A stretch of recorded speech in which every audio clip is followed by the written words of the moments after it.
Build Show friends, guess what? It's not Tuesday or Friday, is it? We got a brand new thing for you. This is additional content.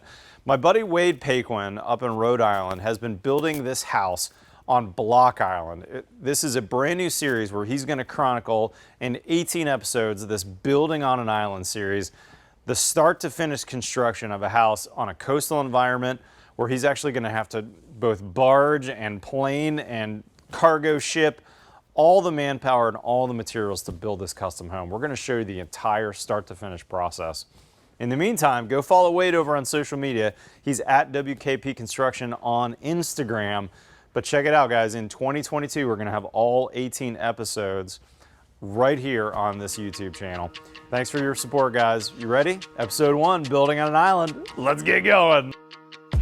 The Building on an Island series is sponsored by Anderson Windows and Doors, the Unico System, Key Link Fencing and Railing, and Legend.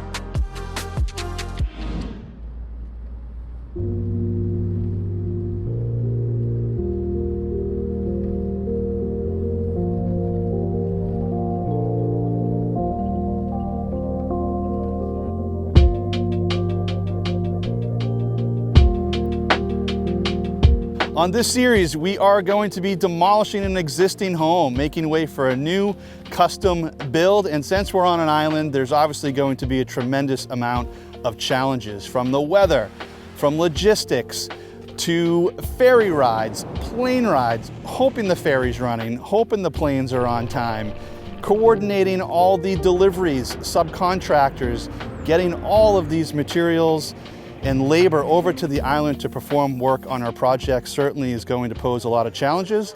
We're ready for that. We're going to capture that for you here in the series, as well as show you how we're building on an island.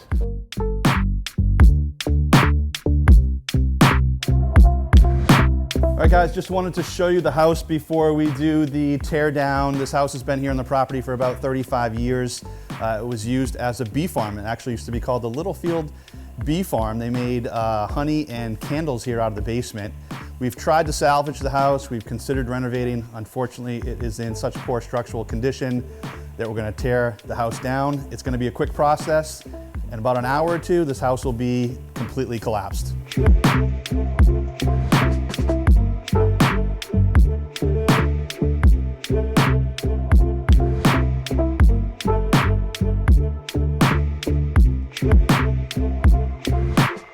All right, so you can see we are only, I don't have a watch on. Let me try that again, because I thought I actually had my Apple Watch on.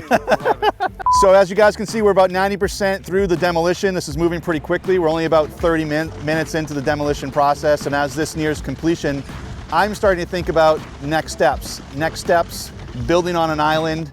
Obviously a lot of logistical challenges. A couple things that are jumping out at me are the dumpsters, the ferry, and a surprise that we found in the ground here the other day.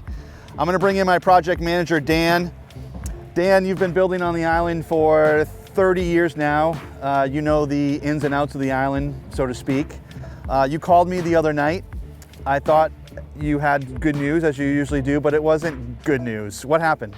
Well, we heard the excavator call me to let me know that the containers, the roll-off containers, were not going to be on site today when we were taking the house down, because they the dump has a backup because one of their drivers was injured. So dumpsters can't leave the island. They go from here to Johnston to the landfill every day, and if they can't drive them off the island, they got to stay here, and we're stuck without any dumpsters until next week. All right, so now we've lost a week right out of the gate on our schedule. Yep. Today we should be loading dumpsters.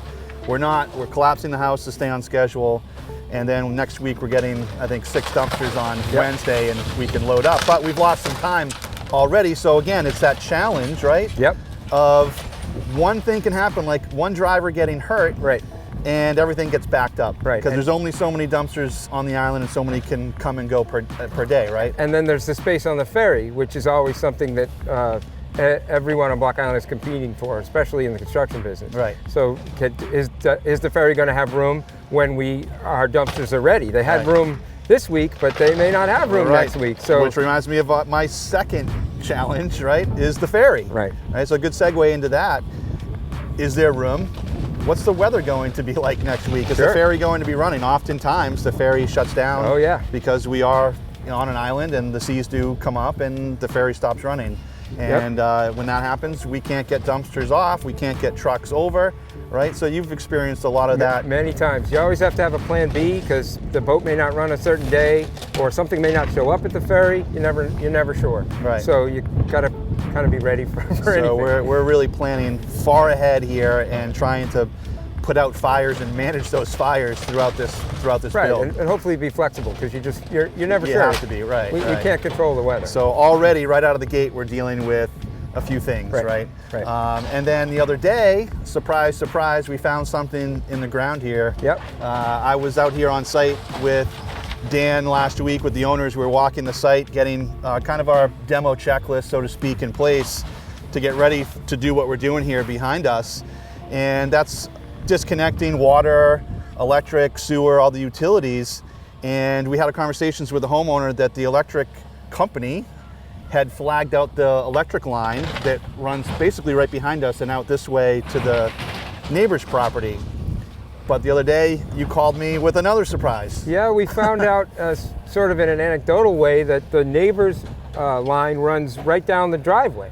And so there are two sets of electric lines, one's for this house and for the neighbor's house, which is way over there, and they run right down the driveway.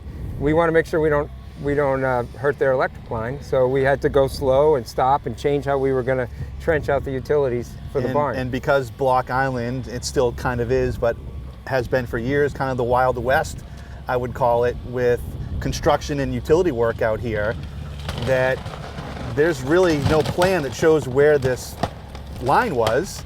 And it's also a direct burial. The electric line is not in a conduit, so if that machine hit that line, that could actually kill the operator or shut the power down to a section of the island here. So there's two houses that run through here, and we would have disrupted the electricity at the neighbor's house, and we want to be good neighbors. So during construction, so we found it. Mike, our excavator, he has a machine. He found the lines. Everything's safe, but it's definitely a curveball. Right. So in just 1 week, you guys getting a sense of the challenges and surprises that we're dealing with on the island here in just the first week of planning and construction.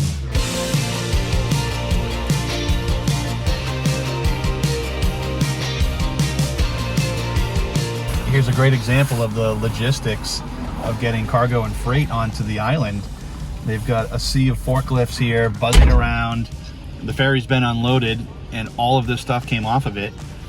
You can see stuff from nurseries, plants, and beer and food for the restaurants. I mean, just a plethora of items here for all different industries that have come over on just one ferry. And that's the kind of stuff that we need to coordinate when we're shipping materials over here that, we can't get by a certain, type of carrier. When something needs to be shipped similar to like a, UPS, FedEx type thing, that's Island FedEx right there for you, basically. So we have to create a freight account with the ferry in order to get the cargo over here. And you see some of these bins that the forklifts are carrying around. Those come as a set fee, like a fixed price for like $30 or something. You basically put whatever you want in the bin and get it over here, kind of last minute, same day sort of thing.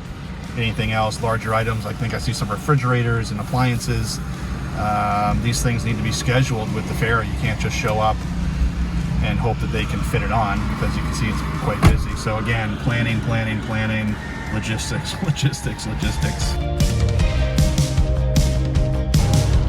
Last step, as you can see behind me, we've got the tarps on that pile of debris. There's a lot of insulation and small pieces of material that got kind of mulched up and crunched up in that process of demolishing the house. We certainly don't want that blowing around the neighborhood and upsetting the neighbors. They've got to endure quite a few months here of construction, so we want to keep the site clean, keep the neighborhood clean. That's going to contain that pile until we get those 6 dumpsters next week. So a little bit of a standstill because of that dumpster hiccup.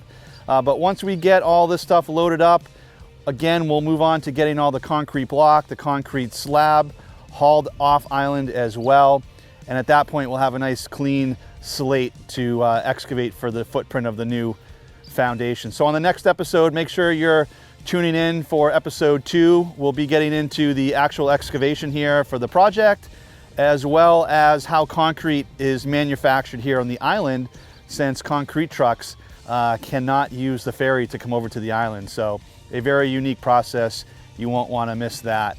Guys, as a reminder, we're going to be releasing an episode here on this project every month until this project is complete. So make sure you're tuning in monthly to buildshownetwork.com for these episodes. Until then, I'm Wade Paquin with Building on an Island.